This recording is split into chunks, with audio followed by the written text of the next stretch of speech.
What's going on, everyone? Welcome back to the channel. Before we get into today's video, I just want to wish everyone a Merry Christmas and a Happy New Year. A little bit late, but here we are. And anyone that's stuck around for the channel and all the subs, the 23 or whatever extra subs that have joined over Christmas, welcome to the channel. And yeah, hopefully you can find something insightful here. And starting things off in the new year with my 2 and a bit year review of owning the Mark IV Clio trophy, what it's been like to live with, what it's, you know, the problems I've had with it, the things I don't like, the things I do like.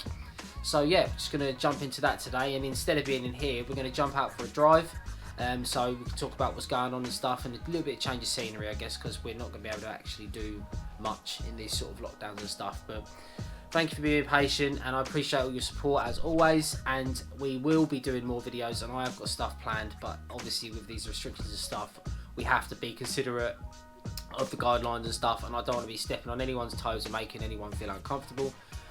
But there are some good videos coming up, and yeah, so keep your eyes peeled, and we'll get into this one and get out of this room, and I'll catch you in the car.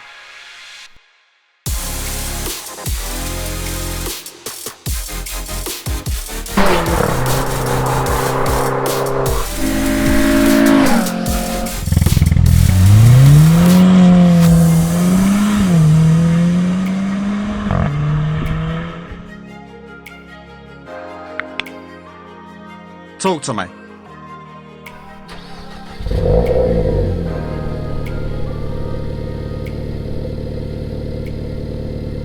Right, while we're in here, there's not a huge amount to talk about. To be fair, it's a nice place to sit. I haven't really changed anything much inside other than I've added RS monitor. I've got this little gauge as well for so like I can flick through different things, because I had this before I had RS monitor. One thing I'm not massive on is this whole entertainment system thing here. Now, I've got RS monitor, so it's kind of softened the blow a little bit, but it's just very like 2006 DVD player, don't you think? Like the whole HUD and the whole UI. Look, let me go into the menus and stuff. Like menu.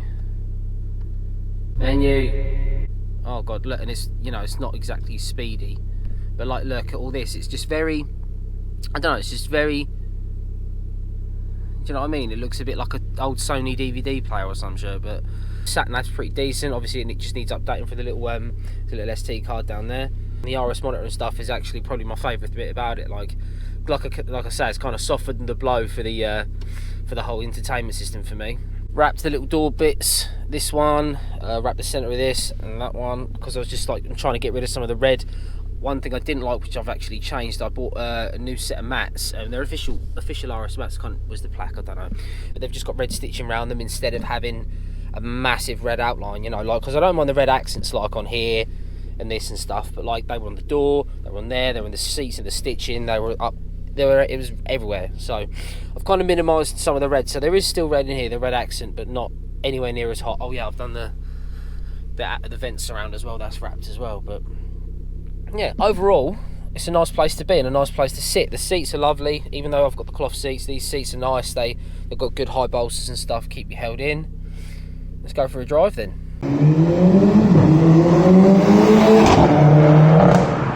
Right, so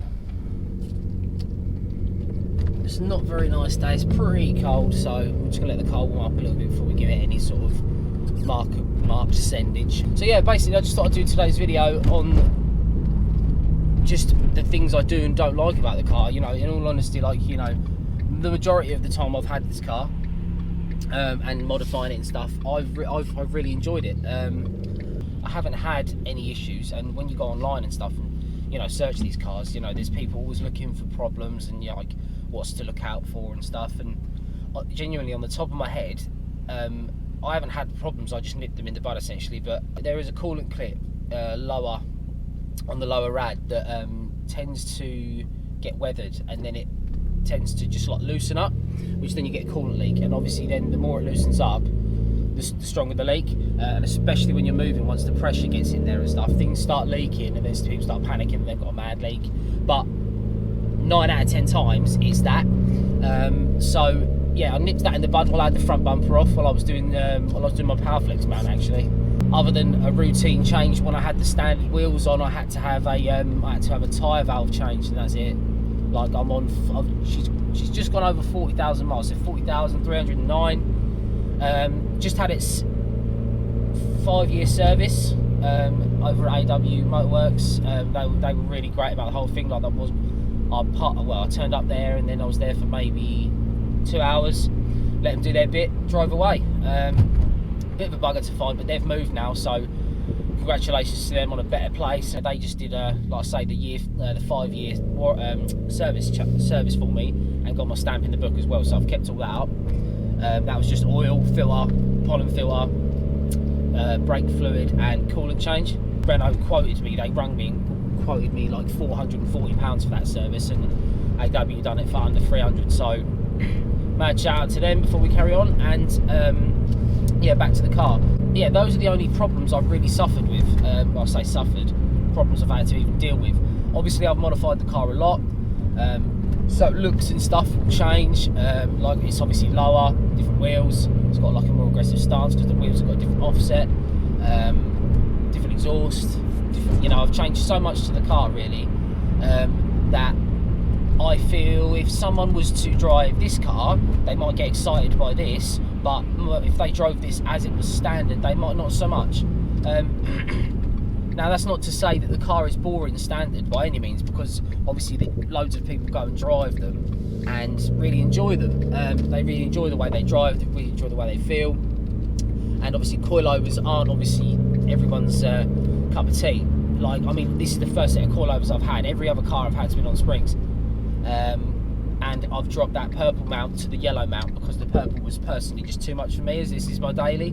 You know, like, I want it, don't get me wrong, I want it to be focused, I want it to be, you know, I want it to be like 100%, but like, you know, there comes a time where you've got to get that fine balance, you know. And I find the purple was like every downshift would shake the cabin, especially when it was rev matching and every start up and stuff, and like every time you pulled away, it's a lot harder to control like a hard mount like that on an auto box, because obviously you don't have any control of the clutch.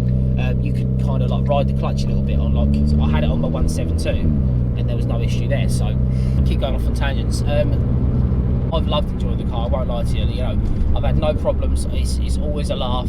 The couple of mates that I've let drive it have really enjoyed it as well.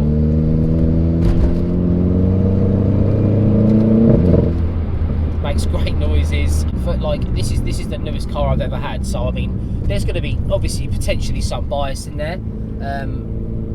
I've never had something which is this packed out, or, you know, something that's the last turbo car I had was like 2 cars ago, and that was a Starlet GT turbo. So yeah, I mean, obviously there's going to be some bias there you have to take into consideration, but the majority of the time, you know, she rips. But no, anyway, back to what I was saying. It's one of those things, I think, as well with this.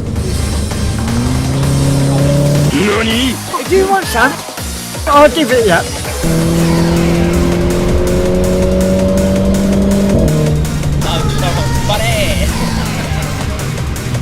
No chance, buddy boy. As far as having something like this, you know, something that's good fun, but it's a very different angle for a Clio, you know. Like, going from the Mark III, obviously manual, 2 litre, naturally aspirated, they couldn't have gone more opposite, in all honesty. Handling wise, it's very similar to a 3, very planted, very, very stable, whereas the 172, 182 era was much more playful. That's not to say these aren't playful, but these are much more like, this is like I say, planted and like more focused, like feels like that kind of on rails kind of thing, you know. So when it comes to comparing this to my 172, night and day difference, completely different handling of a car. You've got something like, you know, like the 2 litre N8, for example, going from a 2 litre N8 to a 1.6 turbo. Then you've got obviously the weight difference. This is a lot heavier than a 172, but it doesn't feel heavier. So I guess next onto the exterior kind of things. Now I'm going to be honest, when I saw, whenever this was, whenever 2013 or whenever they showed the Mark IV for the first time, I didn't like it. not because it was like, oh, it's not manual and like crying about it not being stick shift. Like, it was more, it was just very, very different, and it kind of was making that transition into the modern car, you know, like bigger, more full of toys, and, you know, going for that whole kind of thing. Whereas my 172 had literally a CD player, didn't have aircon, didn't have traction control, didn't have ABS. So going from a car that was so, you know, Renault's are light because they don't have much in them. So yeah, got the Mark IV Clio coming along and being as packed and as fully loaded as it is, obviously adds to the weight and to the way the car actually feels when you drive it. So when I remember when I see the Mark IV, I was just like, I'm not mad. You know, I wasn't mad on it really, in all honesty. And I don't know why, but these cars sit really high standard. Like I saw one that when I drove past Halfords the other day, standard on, and they're really high ride height wise. And I know it's not all about ride height, but when something's so high, it kind of puts the body shape off a little bit, for me anyway. I then went on to play Project Cars, and that's where my opinion changed, is because I saw one, like I used the Cup cars, the Clio Cup cars, and they were lower. They had the Cup wing, they had the Cup wheel, so they were a lot more aggressive stance. And I was just like, oh, actually, these things look sick. And then it was obviously to way later down the line, it come around, and at the time I was looking at Mark III Megs and these, and the Mark III Megs that for the spec that I wanted were like 17 odd grand, and that was out of my price range, to be fair, at the time. So I found this in Basildon. It had 27,000 miles on it. It was up for 12,900. Turned up and it was in really good condition, bar a couple of little marks on the bumper that we got sorted. And yeah, like obviously when I bought it, I had the vision anyway that I was going to do things to it, and obviously the trophy was the only way to go. Trophy's lower, you know, obviously different suspension. It's got 20 more horsepower. It's got a little bit more torque. Obviously the gearbox has been updated, so like it's kind of like the plus version of the 200, should we say? Like, you know, it's basically the 200 has been reviewed, it's been used, people have given their feedback, and they've gone back to the drawing board, made the trophy, dropped the trophy with all of these changes in mind, and here we are. And now I'm saying one. Didn't really know what I was going to get, in all honesty, over the Meg or this, but what genuinely swayed me was having an auto. I've never had an auto daily. I genuinely like the whole paddle shift thing. It makes it feel like a race car, you know. Like I play a couple, you know, I play quite a lot of games and stuff, and like I just really enjoy that whole race car feel, you know, that whole little, you know, just flipping paddles up and down and stuff. And I just think it's fun in a completely different way. Some people will disagree, and that's absolutely fair. Like I get that people miss throwing gears, but me personally, in Colchester, where you're pootling around doing 30 everywhere a lot of the time, I don't miss it. I just don't miss it. On track, if I was to track more, do more track days and stuff, I'd probably miss it a bit more. But you know, you're always on like a sort of, you're always reined in a little bit on a track, you know, where obviously you're driving your daily car, your daily driver, really hard on the track. So if you make a mistake, then you're going to pay for the ultimate price. So personally, do I miss throwing gears? No. Do I? And that is the thing with this thing as well, is the gearbox in this gets a lot of stick, and it may be no DSG, but considering it's their first real their first real dual clutch box, and I'm pretty sure the Meg is just another version of this, if not the same.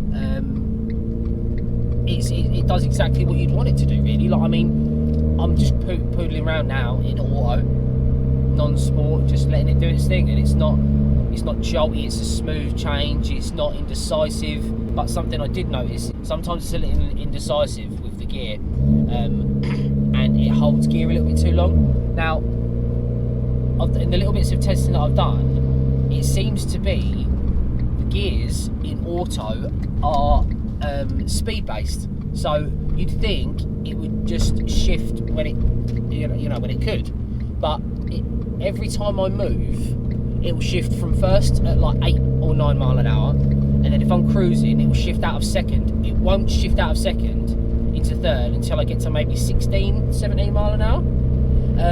So even if I press it to manually shift up, it won't shift. So either the gear isn't ready, or it doesn't like that low engine speed.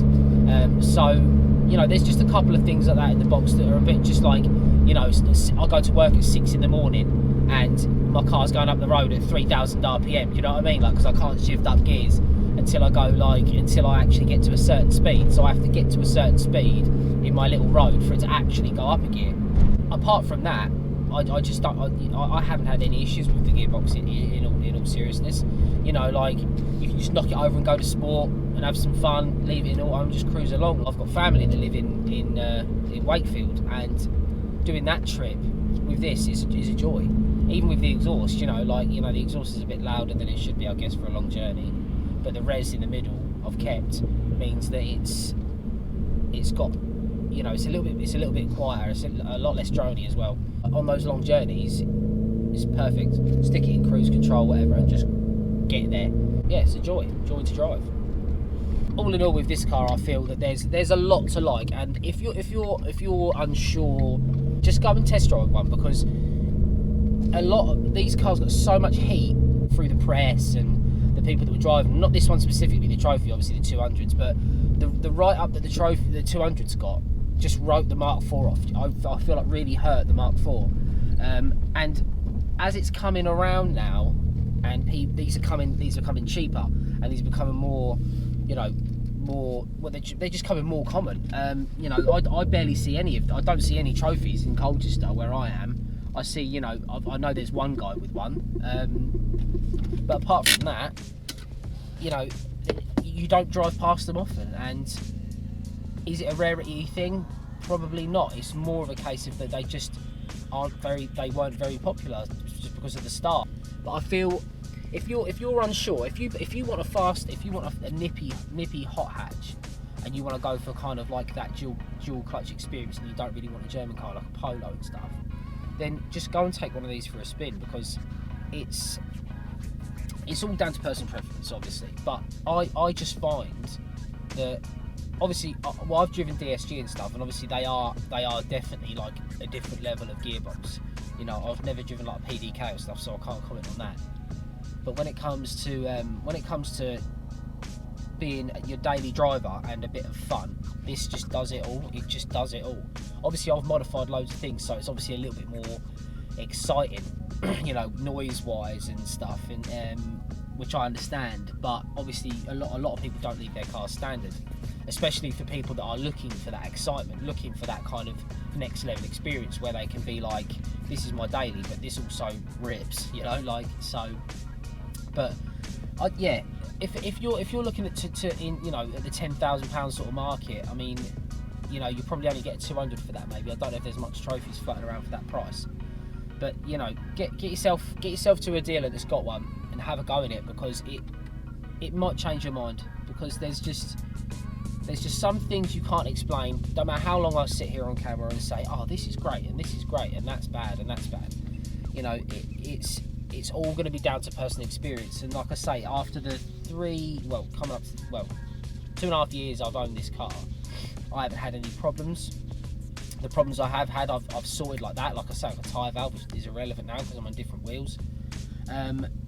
You know, and there's just, obviously, you've got to bear in mind that it's not going to be a German car in here. You know, like, there is slight creaks, and there is like obviously I haven't helped myself by putting these in, so there's kind of like a little bit of creaky noise when you go over stuff. On coilovers, obviously it's quite stiff, and then I've got these wind deflectors in, so you can kind of hear that sometimes. But you know, you make your bed, you lie in it. You know, if you're going to modify your car to that sort of extent where I'm on coilovers, so it's going to be stiffer and lower, I've got these in, so the wind that's sat in the window sills, you know, just things like that. And the exhaust, you can't, oh, it's too loud, but you know, if you change the exhaust to be fruitful and, you know, get the most performance out of your car, then, you know, you just have to do that. You know, I don't know anyone that makes their car, you know, exhaust louder to be, you know, just to be annoying. You know, they normally make it louder for excitement, or that, whether it be excitement or power. You know, like people go like straight pipe, so they've got absolutely no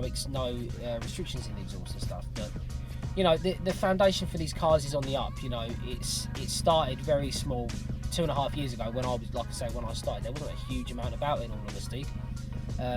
They've got a jack fitment for wheels, 114.3 by 5. So they'll fit all jack wheels.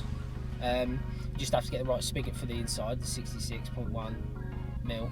Like I say, I've just enjoyed tinkering with it. I've enjoyed owning it, and if you're unsure what to do, whether to buy one, you know, whatever, just go and drive one and see what you feel, because you know the only thing really in this sort of ballpark is a Fiesta ST, and they are like, they're a great car, and I'm not going to sit here and bash the Fiesta ST because it's just completely ignorant, but like where they're just so common. And there's like I do like the kind of exclusivity that some of these have, you know, like, you know, this wheel turn heads and stuff. Like I know, you know, obviously I know it's not completely standard and it makes a bit of a noise, but like this wheel turn heads, and people, you'll go to a car meet and you'll probably be the only one of these there, or one of two, you know, but you'll see all the Fiestas lined up, all the AirTech Fiestas. There'll be about 1 million of them lined up, and you know, and I don't dislike that car, but they're just so common. I just know, I just like the exclusivity. Like I say, I had a Toyota Starlet GT Turbo, and I loved that feeling of turning up to a car meet being the only one there, essentially the only Starlet there. The only place I saw more was if I went to a really big car meet, like if I went to Southend and went down there, and there'd be maybe another one. But you know, you don't see many of these around, and you know, I think you should change that. You know, especially if you're thinking about it, like I say. So get yourself down to your dealer and have a go in one and see what you think, because you know you just gotta go in there with an open mind. Yes, it's a Clio and it's got the attributes of a Clio, but it's not how you remember it. That's all I will say. So thanks for checking out the video and stuff, and if you've got any more questions, hit me in the comments as you always do. We'll be doing more videos and stuff now, but now we're going into tier 68 lockdown, whatever we're in. Like, you know, it's going to be hard to get content. I've got stuff lined up to do, so I will try and get them done, obviously following the guidelines and stuff. But yeah, I appreciate all your support. Merry Christmas and a Happy New Year from previous, and I'll catch you in